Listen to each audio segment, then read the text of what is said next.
Assalamualaikum warahmatullahi wabarakatuh. Bismillahirrahmanirrahim. Alhamdulillahirabbil alamin. Allahumma shalli wa sallim ala sayyidina Muhammadin wa ala alihi wa sahbihi ajma'in. Amma ba'du. Rabbi shrah li sadri wa yassir li amri wahlul 'uqdatam min lisani yafqahu qawli. Amin ya rabbal alamin. Bismillahirrahmanirrahim. Alhamdulillahirabbil alamin. Kita semua masih diberikan oleh Allah kesempatan dan kenikmatan untuk selalu menuntut ilmu ataupun mempelajari ilmu agamanya Allah, karena seseorang itu bisa mempelajari ilmu ataupun mencari ilmu ataupun mengaji itu sebuah rezeki dari Allah juga kepada manusia. Karena tidak sedikit juga orang itu yang tidak dikehendaki oleh Allah untuk bisa mengaji. Nah, jadi apabila kita dikehendaki oleh Allah untuk mengaji, nah jadi kita selalu syukuri. Alhamdulillah, pada kesempatan kali ini kita masih belajar tentang Kitabul Adab, yaitu adab-adab 40 adab dari 40 keadaan. 50 adab dalam 50 keadaan, yang mana pelajaran ini yang kitab ini dikarang oleh Sayyid Muhammad bin Amin bin Idrus, yang mana beliau itu murid dari Habib Zain bin Sumaid Madinah. Dan alhamdulillah kita masih bisa belajar bersama tentang adab yang mana di waktu yang sudah mendekati akhir zaman ini ataupun sudah masuk pada akhir zaman ini, sangat sulit sekali seseorang itu jauh sekali untuk menerapkan atau mengamalkan adab-adab yang telah dibawakan oleh Rasulullah SAW, yang mana bagi orang tua itu sangatlah dianjurkan sekali untuk dirinya beradab ataupun juga mengajarkan adab tersebut kepada anak putra dan putrinya. Bismillahirrahmanirrahim. Masih dalam menerangkan bab adab ketika masuk kamar mandi ataupun keluar kamar mandi. Nah, pada kesempatan kali ini kita masuk pada bab di antara adab-adab ketika akan keluar dari kamar mandi. Nah, jadi kemarin kita kan sudah mempelajari atau belajar bersama tentang adab kita tatkala masuk kamar mandi. Nah, pada kesempatan kali ini kita masuk pada bab yang mana adab tersebut kita lakukan tatkala akan keluar kamar mandi. Nah, yang pertama yaitu mendahulukan kaki kanan. Nah, jadi adab yang pertama yaitu kita itu dianjurkan untuk mendahulukan kaki kanan tatkala akan keluar kamar mandi.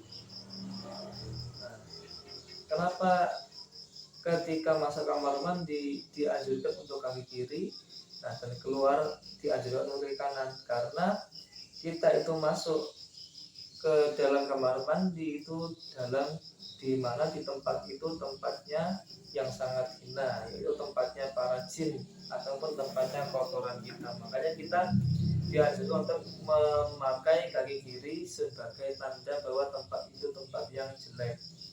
Nah, dan keluar kita dengan kaki kanan itu sebagai tanda bahwa kita itu keluar dari tempat yang jelek ataupun dalam keadaan sehat dari semua kotoran. Nah, adapun menurut kedokteran itu ternyata syarat ketika kita masuk pakai kaki kiri ketika akan masuk kamar mandi itu kan ternyata kaki kiri tersebut itu berhubungan dengan jantung. Dengan kaki kiri itu berhubungan dengan paru-paru, adapun kaki kanan itu berhubungan dengan jantung. Nah, apabila kita masuk kamar mandi dengan kaki kanan dahulu, maka otomatis itu kuman-kuman ataupun virus yang berada di dalam kamar mandi itu akan langsung masuk ke dalam jantung apabila kita menggunakan kaki sebelah kanan ketika tatkala kita masuk ke dalam kamar mandi. Nah, apabila kita masuk dengan kaki kiri, otomatis kuman yang mana kaki kiri tersebut itu salurannya itu sarafnya ke paru-paru. Nah, jadi apabila kita masuk ke kamar mandi pakai kaki kiri dahulu, maka otomatis kuman tersebut akan masuk melalui paru-paru dulu, baru ke jantung, tidak langsung ke jantung.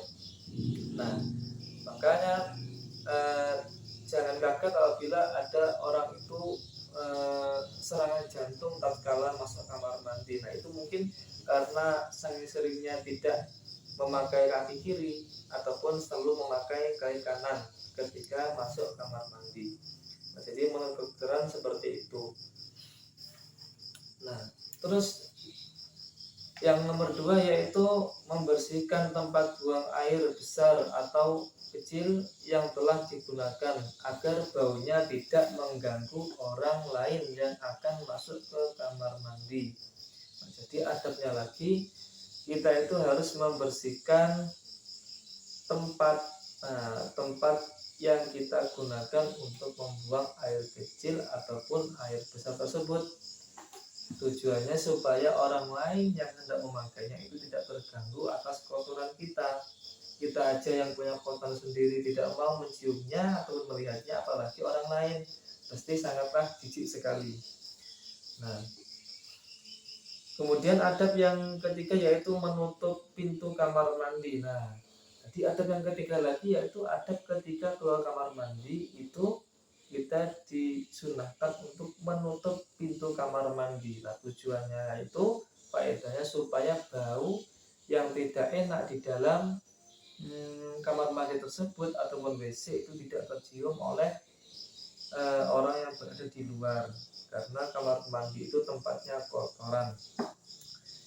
Kemudian adab yang nomor 4 yaitu membaca doa berikut ketika keluar dari kamar mandi ataupun WC, yaitu kufronak 3 kali, alhamdulillahilladzi azhaba 'anil adza wa afani. Jadi cukup kita membaca kufronak 3 kali, kemudian alhamdulillahilladzi azhaba 'anil adza wa afani.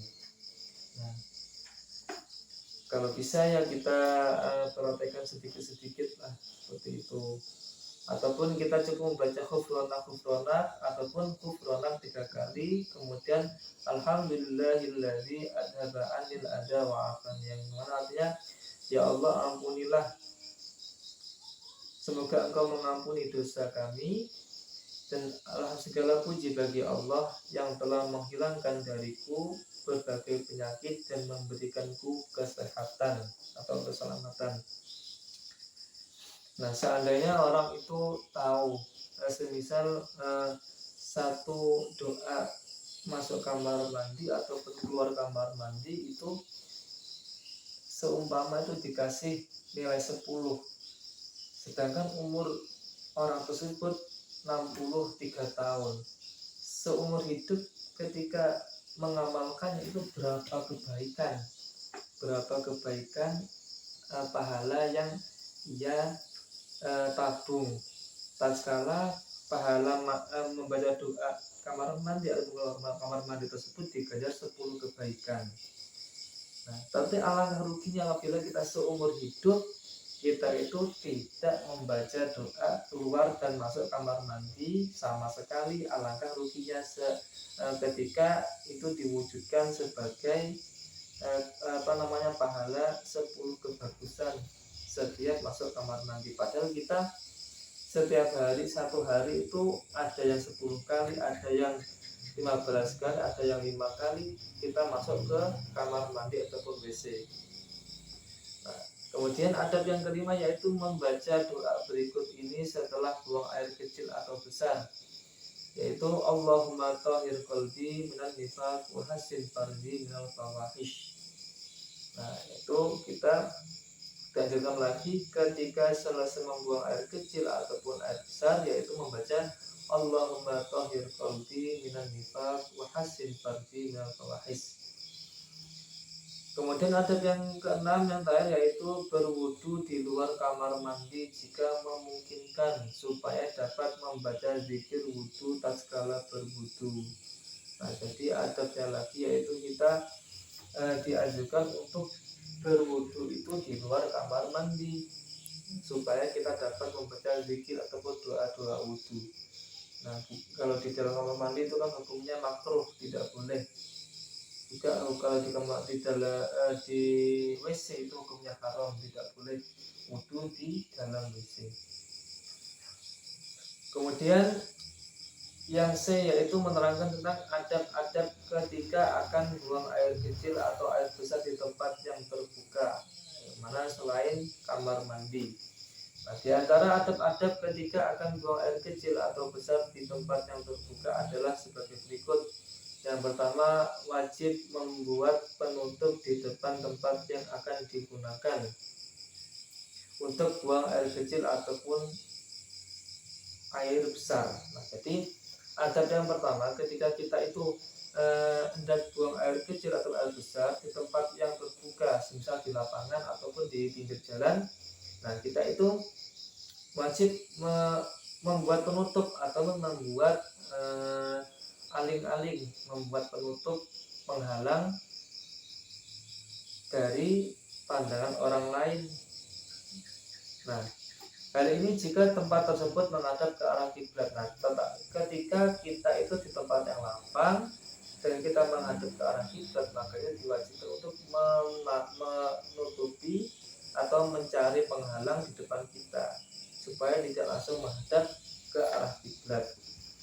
Karena hukumnya menghadap kiblat tatkala buang air di selain kamar mandi adalah haram. Jadi hukumnya itu haram. Dan jika tempat tersebut tidak menghadap ke arah kiblat, maka hukum membuat penutup di depan tempat yang akan digunakan untuk buang air kecil atau besar adalah sunnah atau tidak wajib. Nah, jadi tatkala kita membuang air kecil atau membuang air besar di tempat yang lapang atau terbuka, itu kita diwajibkan untuk membuat penghalang di depan kita tatkala kita menghadap kiblat di tempat yang terbuka. Nah, tetapi ketika di tempat selain kita menghadap ke arah kiblat, nah kita itu membuat penghalang di depan kita, itu hukumnya sunnah. Terus adab yang kedua yaitu menjauh dari tempat berkumpulnya orang-orang dan ukuran kejauhannya yaitu yang sekiranya tidak tercium oleh mereka bau kotoran yang keluar atau tidak terdengar suaranya. Nah, kemudian adab yang berikutnya yaitu kita itu tatkala buang air besar atau air kecil itu kita dianjurkan untuk menjauh dari tempat keramaian ataupun berkumpulnya orang banyak. Karena apa? Karena supaya orang lain itu atau orang yang sedang berkumpul itu tidak mencium aroma bau kotoran kita ataupun bau kentut kita ataupun terdengarnya letupan kentut kita di orang banyak tersebut. Kemudian ada yang ketiga yaitu tidak buang air kecil atau besar pada air yang tergenang. Nah, kemudian adab yang ketiga itu kita tidak dianjurkan untuk membuang air kecil atau air besar di tempat yang tergenang, itu tidak boleh. Kemudian ada yang keempat itu tidak buang air kecil atau besar pada aliran air yang sedikit. Jadi tidak boleh membuang air kecil atau besar di tempat aliran sedikit ataupun seperti selokan, tidak boleh. Sebenarnya sungai kecil karena akan menyebabkan air tersebut menjadi mutanajis atau tidak dapat digunakan untuk bersuci. Adab yang berikutnya yaitu tidak buang air kecil atau besar di tempat yang dilalui oleh orang-orang karena dapat mengganggu mereka. Jadi kita juga tidak boleh. Adabnya lagi kita tidak boleh membuang air kecil atau besar di tempat atau jalan yang sering dilalui oleh orang-orang. Nah, karena dapat mengganggu mereka. Contohnya seperti ketika orang lain itu menginjak kotoran kita, nah maka itu akan menyakitkan hati orang lain yang menginjak kotoran kita. Kemudian hukum buang air kecil atau besar di tempat yang dilalui oleh orang adalah hukumnya itu makruh. Hal ini jika tempat tersebut adalah milik umum. Nah, ada pesan lagi, ketika kita buang air kecil atau besar tersebut di tempat yang sering dilalui oleh orang lain, itu hukumnya makruh. Tetapi jika tempat tersebut adalah milik umum, nah jadi hukumnya itu umum. Misalnya kita itu di jalan di jalan raya lah, di jalan raya itu kita membuang air kecil atau besar yang mana jalan tersebut sering dilalui oleh orang lain, itu maka hukumnya makruh. Lain halnya jika milik perorangan, maka hukumnya haram. Nah, lain halnya kita buang air besar di jalannya orang yang punya jalan atau di depan jalan yang ada di depan rumahnya orang lain, maka itu tidak, hukumnya itu haram, tidak boleh. Dan kemudian jika tempat tersebut biasa digunakan untuk maksiat seperti diskotik, maka diperbolehkan untuk buang air kecil atau air besar di tempat tersebut. Nah, lain halnya jika tempat tersebut digunakan untuk maksiat ataupun seperti diskotik, maka itu hukumnya diperbolehkan. Jadi ketika di tempat umum itu hukumnya makruh, ya. Dan ketika di tempat perorangan atau jalan itu milik online, itu hukumnya haram. Lain halnya jika tempat itu maksiat, maka itu hukumnya yaitu boleh, diperbolehkan. Dan ada yang berikutnya, yaitu tidak buang air kecil atau besar di tempat yang datangnya arah angin, karena dikhawatirkan akan terkena percikan dari kotoran yang keluar. Nah, jadi ada yang berikutnya, tidak boleh buang air besar atau kecil di tempat datangnya arah angin, karena dikhawatirkan akan terkena percikan dari kotoran yang keluar. Kemudian adab yang berikutnya, itu tidak buang air kecil atau besar di tanah yang berlubang, karena dikhawatirkan di dalamnya terdapat makhluk yang terganggu. Tidak boleh juga kita buang air kecil atau besar itu di tempat yang berlubang, karena apa? Dikhawatirkan di dalamnya itu terdapat jin ataupun ular. Dan adab yang ke-8, yaitu tidak buang air kecil atau besar di bawah pohon yang buahnya dapat dimakan, meskipun saat itu belum musim berbuah, karena hukumnya makruh. Jadi kita dimakruhkan membuang air kecil atau besar di tempat di bawah pohon yang berbuah ataupun di pohon yang masih belum berbuah. Yang mana hal ini jika pohon dan kebun tersebut miliknya ataupun milik umum. Lain halnya jika milik orang lain, maka hukumnya adalah haram. Nah, jadi ada perjalanan lagi, ketika pohon tersebut milik umum ataupun miliknya sendiri, maka hukumnya itu makruh. Tetapi apabila milik orang lain, maka hukumnya haram. Kemudian yang ke-9, yaitu tidak buang air kecil di tanah yang keras atau tanah yang tidak dapat menyerap air. Nah, tidak boleh juga kita itu BAB di tempat yang seperti halnya kemarau, tidak boleh. Kemudian yang terakhir, yaitu jika seseorang akan beristinja dengan menggunakan air, maka disunahkan baginya untuk berpindah tempat